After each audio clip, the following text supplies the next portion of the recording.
In some of the videos where I talk about the Rzuceks, I've had some comments that stood out to me and that I want to respond to.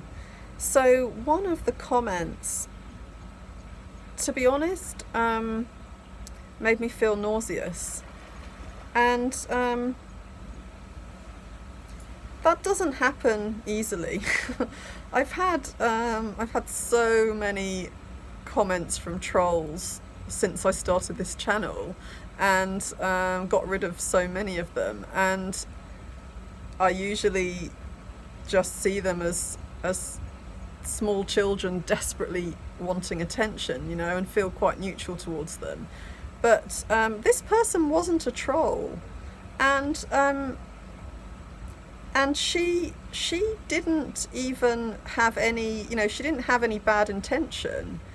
She told me she's been recommending my channel to people and to her clients, you know, so I don't know if she, the kinds of people she's working with, but, you know, so that's really helpful to me that she's been doing that. But she also said that she really didn't like the way that I was being a cheerleader for victims of abuse.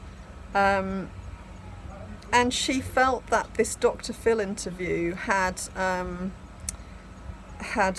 sort of taken advantage of the Rzuceks, and it was in really bad taste, you know. So this feeling of nausea isn't because this person is, you know, a bad person or anything like that. It's that, I think it's really that when you talk about, I mean, I said to her that I think that when you talk about narcissism, people who behave in a way that's the polar opposite to narcissistic behaviour are a relevant part of the conversation, in my opinion. But I also said to her that there's a lesson that's staring us in the face from the Rzuceks, and if we, you know, why shouldn't we acknowledge this? It's so much easier to understand narcissists and to understand abuse when you can see the opposite. If you can see another way to behave that creates intimacy that's healthy and that can be, you know, fulfilling, that can enrich your life, then it's so much easier to navigate away from narcissism, both inside ourselves and outside of ourselves. There's a lot more that goes into healing than understanding narcissists. So, because as long as people have a void that they're trying to fill, they're going to be running towards narcissists. I can't speak for Dr. Phil, you know. I'm sure that show would have got so many views when the Rzuceks were on it, you know, and that would have helped with ratings and so on. I have no idea about his intentions, but regardless of that, the Rzuceks, in my opinion, just shone sitting there, you know, and so whether he was there or not wasn't really relevant to me. I'm sorry if that sounds disrespectful to him, but to be honest, the thing that stood out was them and their attitude and what they had to say. And some people have said in comments to me that that they weren't sending love, they were just in this terrible state, and what am I talking about and stuff. And no, I never meant to say that they were sending any love to Chris Watts, and everything I've said about sending love, I'm not talking about sending love to Chris Watts or to the person who's abused you. I'm not advocating forgiving the person who's abused you, and there's nothing wrong with that, you know. People who are a lot further in the healing process, people who are able to turn around and forgive that person, that can be very useful for them as well in continuing to heal. You know, not obviously continuing to let this person abuse them or necessarily having anything to do with them, but you know, that in that sense forgiveness can be really useful. But when I talked about the Rzuceks, I'm talking about the love that they feel for each other and the love they express for especially Shanann's mother, the love she expressed for her family. But it was also, as I said in previous videos, it was also about trust. You know, you could feel the trust coming from Sandy's mother as she was talking about her experiences, that her daughter and granddaughters had visited her. You know, there was the feeling of trust in Dr. Phil when she was asking for his help. There was the feeling from Frank of trust in that he was really showing his emotion, his upset, and the way that he felt differently about the death penalty to Sandy, and in Frankie as well. They all showed a trust in that they were all able to be open and vulnerable. And when you can trust, you can love. If you can't trust people, you can't love them. So that was another way that love was really coming through in this interview from all three of them, in the love that was actually spoken about, but at least as much or probably more, it was in the trust, you know, that you could feel from all three of them. For people who don't experience trust,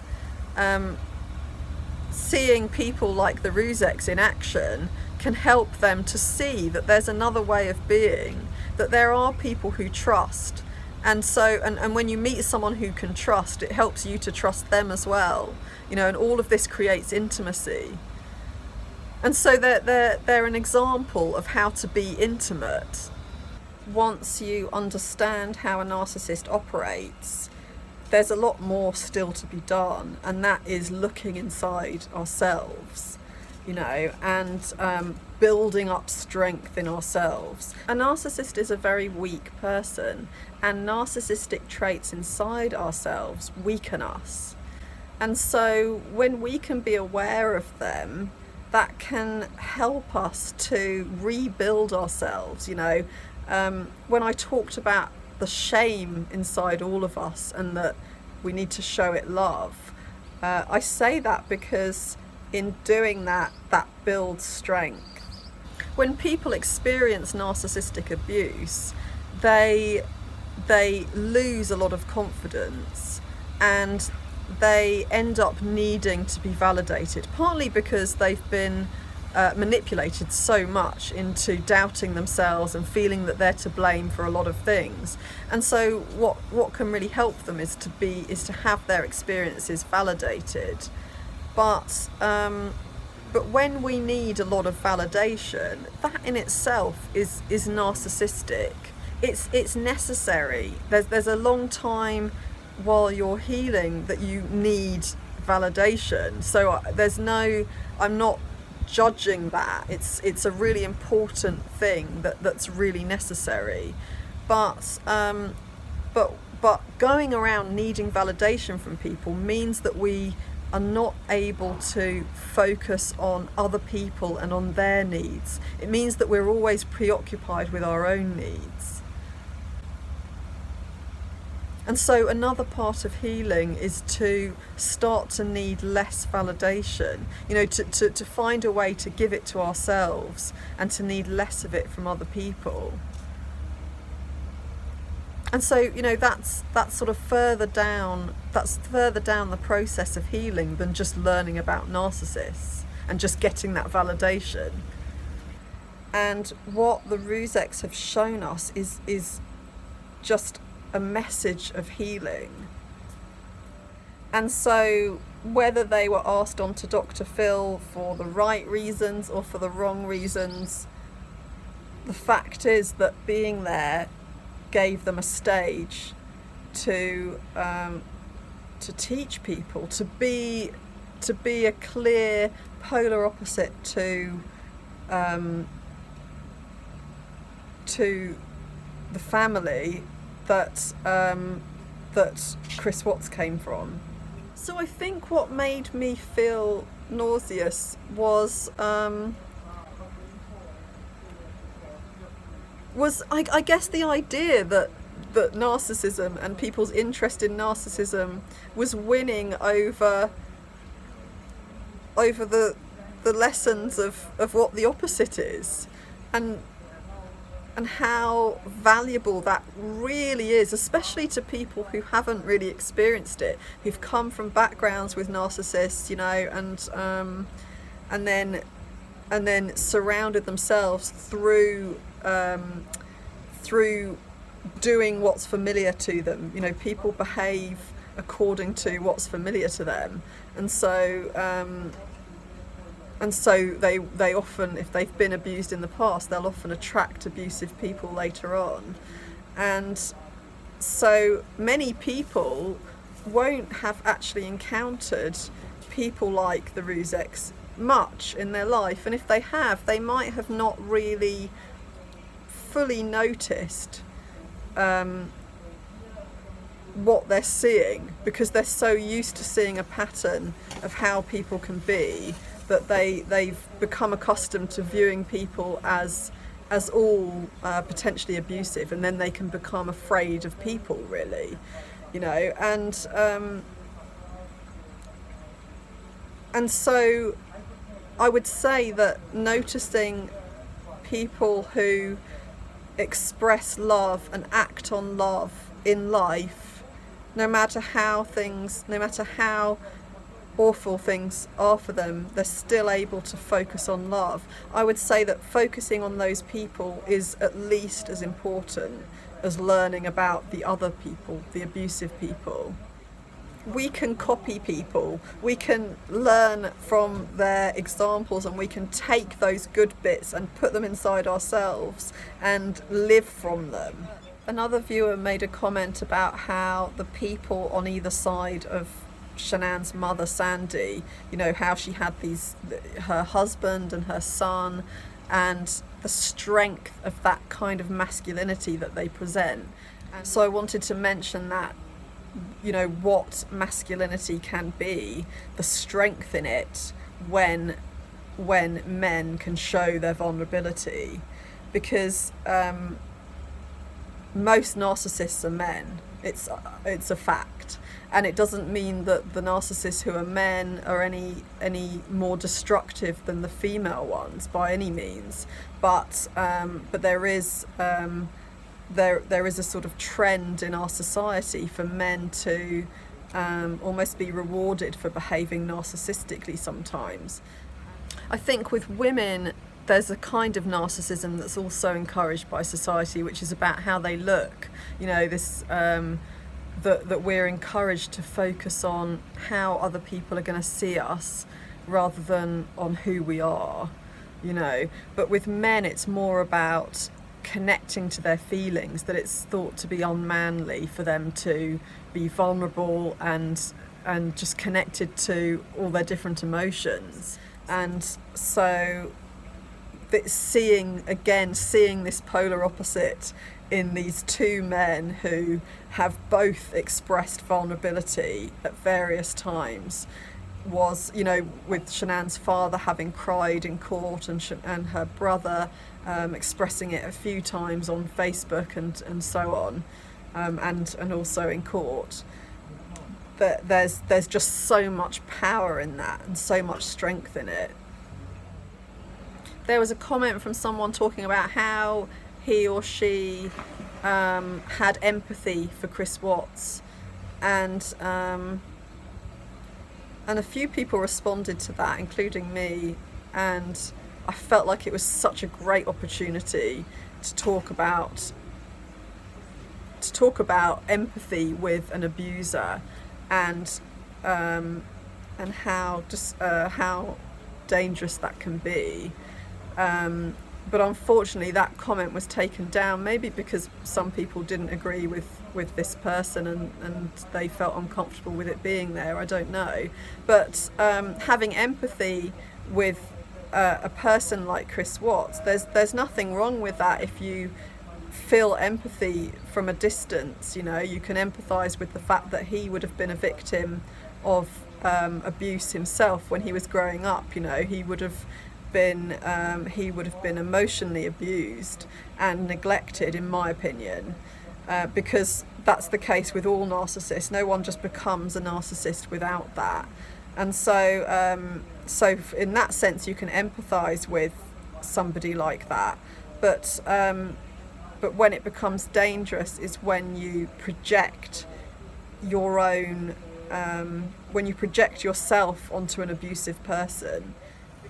If you project yourself onto someone who's abusive, you can confuse yourself about their motives, and you can be tempted to try to reach an understanding with them, to try to explain yourself over and over again, and because you can believe that it must be a misunderstanding if you see that person as being the way that you are.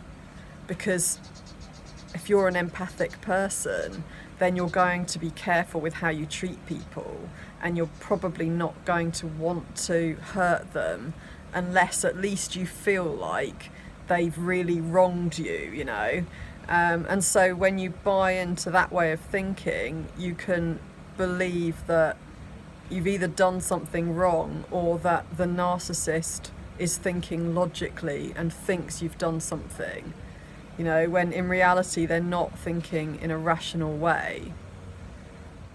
And so a lot of people stay in abusive relationships because they project themselves onto that abusive person. I also had a comment from a lady who was quoting all these different page numbers to prove her point that a sociopath is genetically a sociopath. She was saying I was wrong to be blaming Chris Watts' parents, that I had no evidence that there was anything, that they'd ever done anything that wasn't good parenting, and she was saying that Chris Watts was born with a personality disorder, that he was born a narcissist. Unfortunately, her comment was under the comment that was taken down by the person who empathised with Chris Watts. I was really disappointed that this comment was taken down because I felt that so many people could learn from it.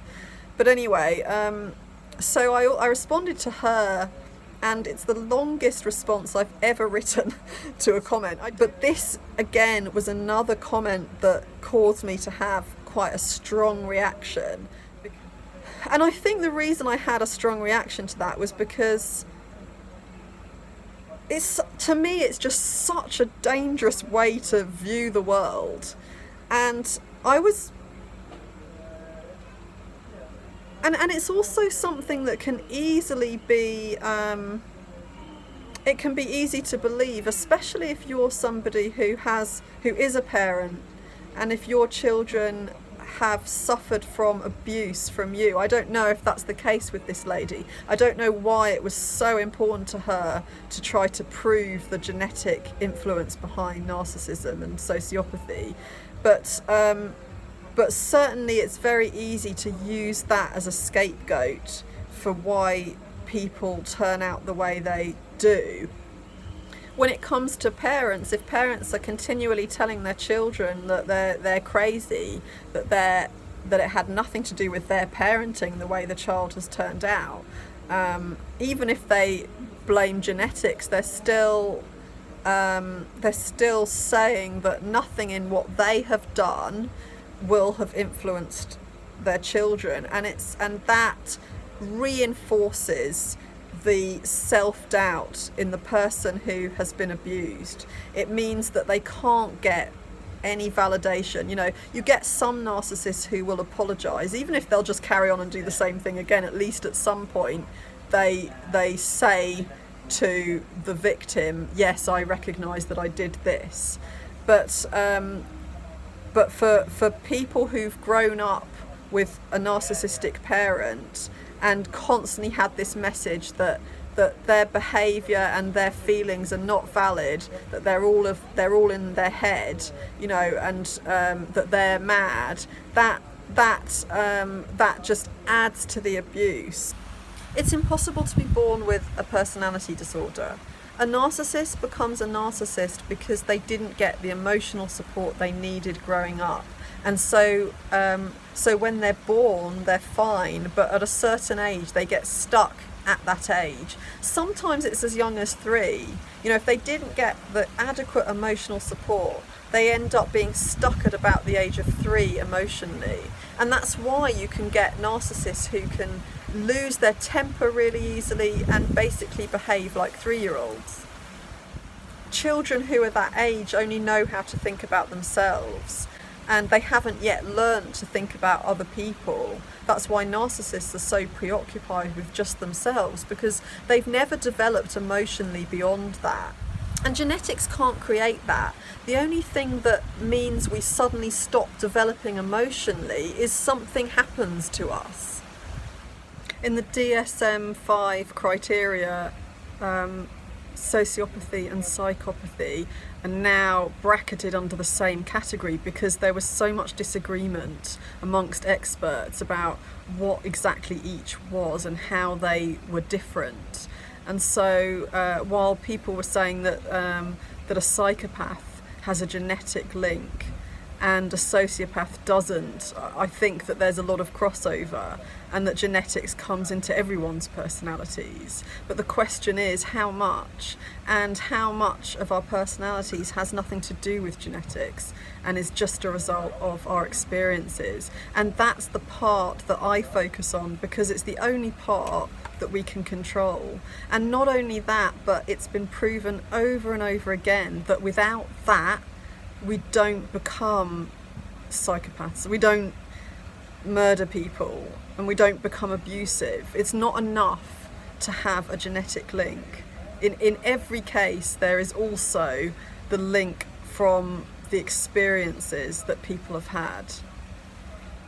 Even a psychopath who their brain is different. I've said in previous videos, that this genetic link is strong and it's been proven. They don't ever behave like a psychopath unless they have suffered trauma as a child. And the younger people are when they have traumatic experiences, the more disturbed they become as adults.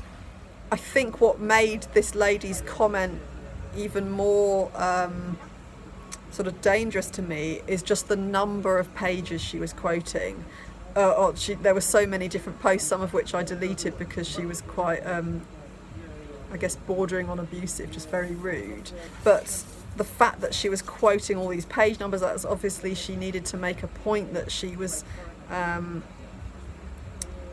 she knew what she was talking about. It's quite an odd thing to do. Very often narcissists will do that to show how intelligent they are, how well read they are and so on, and to impress people. And she was being she was showing a lot of contempt with a lot of the things she said, so that did feel like quite a narcissistic way to behave. But the main reason that all these page references bothered me was that it made me wonder if she's actually a psychologist and if she works in the field and is spreading to clients and goodness, I don't know who else, this message that genetics are what create people like Chris Watts. Something that I get really uncomfortable with is psychologists and coaches and therapists and all these people who deal with vulnerable people but abuse that situation and abuse the power they have. Not everyone goes into that field for the right reasons. And even those who do can sometimes bring with them their own experiences that haven't been worked through and can create more trauma for their clients. She wasn't acknowledging the only thing that we have any control over with people like this. The only thing we have control over is the messages that we give to children. We can't control our genetics, but we can control the messages they get. And the fact is that genetics cannot create somebody like Chris Watts. So I'm going to leave it here. And I will be doing a question and answer video specifically about Chris Watts. I have so many questions that it might end up having to be a couple of videos, I don't know. So I will be doing that at the end of talking about those interviews with him. So I hope that was useful, and if you haven't subscribed, please subscribe, and I'll see you in the next video.